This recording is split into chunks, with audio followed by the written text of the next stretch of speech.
Est-ce que tu partirais en randonnée sans destination et sans sac à dos? Alors pourquoi tu démarres ton sprint sans sprint planning? Le sprint planning, c'est le premier événement du sprint Scrum. Il est là pour dire quel travail on va faire et comment on va le réaliser. Toute l'équipe Scrum va y participer. La time box est de 8 heures pour un sprint d'un mois et l'objectif est de répondre à ces 3 questions. Premièrement, pourquoi ce sprint a de valeur? C'est là où on va définir l'objectif de sprint et que le PO va expliquer son idée et sa vision.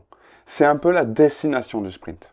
Deuxièmement, que peut-on accomplir? Ici, c'est là où les développeurs vont analyser et discuter avec le PO, essayer de définir les tâches et de voir ce qui est réalisable ou pas pour atteindre cet objectif.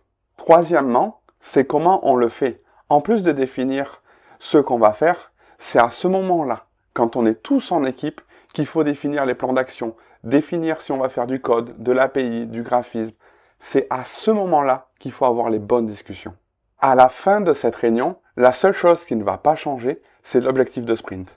Si en avançant dans le sprint, on se rend compte qu'on apprend des choses et qu'il y a des choses qui doivent changer pour atteindre l'objectif, on peut tout à fait refaire le plan.